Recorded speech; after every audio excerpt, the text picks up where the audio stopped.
আবারও দেশের খবর। দর্শক, এই মুহূর্তে মোবাইল অপারেটরদের দাবি দেওয়া নিয়ে রাজধানীর কারওয়ান বাজারে বিক্ষোভ করছে আন্দোলনকারীরা। ঘটনাস্থলে আছেন আমাদের স্টাফ করেসপন্ডেন্ট শিউলি রায়। সরাসরি চলে যাচ্ছি তার কাছে। শিউলি, এখনো কি বিক্ষোভ করছেন আন্দোলনকারীরা এবং সর্বশেষ খবর আমাদেরকে জানাবেন।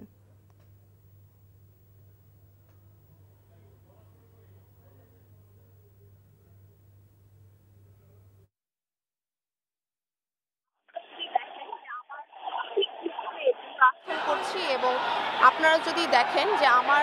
ঠিক পিছনে কিন্তু আসলে মানববন্ধনটি হচ্ছে এবং এখানে আপনাদেরকে একটু যদি দেখাতে চাই যে রাস্তার দুপাশেই কিন্তু আসলে আজকে যে মোবাইল অপারেটরদের যে মানববন্ধন, তারা কিন্তু আসলে মানববন্ধনটি করছে এবং তাদের বক্তব্য অনুযায়ী তারা যেটা বলছে যে আসলে দেশের অর্থনীতি বাঁচাতে এবং মুক্ত বাণিজ্যের আসলে কোনো বিকল্প নেই এবং এছাড়া যে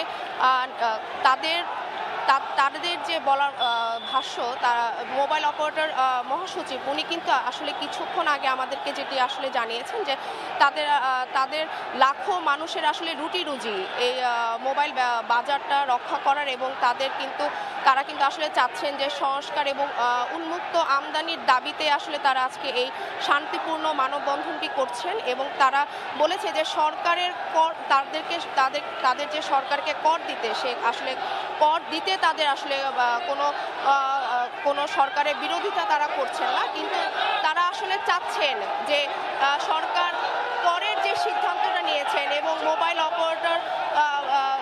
ব্যবসায়ীদের সাথে আসলে তারা কোনো রকম না বসে বা কোনো বৈঠক না করে বা তাদের সাথে কোনো আলোচনা না করে তারা আসলে এই একক সিদ্ধান্ত বিরোধিতা আসলে তারা করেন এবং তারা তাদের ন্যায্য কর বা ন্যায্য অধিকার আসলে তারা বাস্তবায়ন করতে চায়। এছাড়াও কিন্তু তারা এটাও বলেছেন যে কিছু সিন্ডিকেট আছেন এবং সিন্ডিকেটের যে কালো হাত থেকে আসলে মোবাইল অপারেটর যে মোবাইল বাজার রক্ষা করা সেটি তারা আসলে তাদের দাবির মূল লক্ষ্য, যে আসলে সিন্ডিকেট রক্ষা করা এবং দেশকে বাঁচানোর পাশাপাশি দেশের অর্থনীতিকে সচল রাখার জন্য এবং মুক্ত বাণিজ্যের কোনো বিকল্প নেই। সেই ক্ষেত্রে আসলে তারা চাচ্ছেন যে সরকারের সাথে তারা বসবে এবং তাদের দাবির দেওয়া তারা তুলে ধরবে এবং এছাড়াও তারা এটাও বলেছেন যে তাদের সাথে যেটা আমরা আসলে কথা বলে বুঝতে পেরেছি যে এখানে দর্শক, জানছিলাম মোবাইল ব্যবসায়ীদের আন্দোলন কর্মসূচির খবর।